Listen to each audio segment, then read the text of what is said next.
வழக்கமான வேலை, வீடு, அலுவலகம் இது போன்ற சுழற்சி முறை வாழ்க்கையை தவிர்த்து வெளிநாட்டு பயணங்கள் செல்வது பலருக்கு நல்ல மாற்றத்தையும் அனுபவத்தையும் தருகிறது. இந்தியர்களில் பெரும்பாலானோர் படிப்புக்காகவும் வேலைக்காகவும் வெளிநாடு செல்கிறார்கள். அங்குள்ள கல்வி நிறுவனங்களில் படிக்கும் மாணவர்கள் படிப்பு முடிந்ததும் அங்கேயே அவர்களுக்கு நல்ல வேலையும் கிடைத்து விடுகிறது. இதனால் அவர்கள் வெளிநாட்டிலேயே செட்டில் ஆகி விடுகின்றனர். சிலர் வருடத்திற்கு 1-2 நாடுகளுக்காவது சுற்றுலா சென்று வருகின்றனர். அந்த வகையில் சமீப காலங்களை எடுத்துக்கொண்டால் உள்ளூரை தாண்டி வெளிநாடுகளுக்கு மக்களின் பயணம் அதிகரித்திருக்கிறது. அவ்வாறு வெளிநாடுகளுக்கு பணி நிமித்தமாகவோ அல்லது சுற்றுலா செல்ல தயாராகும் போது முதலில் தேவைப்படுவது பாஸ்போர்ட், அடுத்தது விசா. வெளிநாடு பயணத்துக்கு இவை இரண்டும் கண்டிப்பாக தேவை. பாஸ்போர்ட் வெளிநாடுகளுக்கு நாம் போவதற்கு ஒரு நுழைவு சீட்டு போலதான். வெளிநாட்டுக்கு செல்லும் போது அங்கே எத்தனை நாட்கள் தங்கப் போகிறீர்கள் என்பது போன்ற விவரங்கள் கேட்கப்பட்டு விசா தரப்படுகிறது.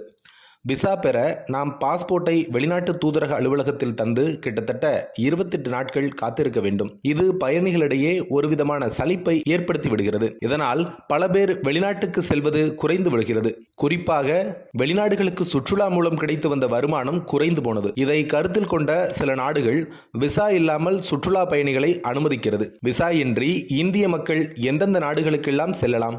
விசா இல்லாமல் இந்தியர்கள் குக் தீவுகள், Fiji, Micronesia, Oman, Qatar, Barbados, British Virgin Island, Dominica, Haiti, Jamaica, Bhutan, நேபாளம், மொரீசியஸ், செனேக்கல் இப்படி பல நாடுகளுக்கு விசா இல்லாமல் செல்லலாம்.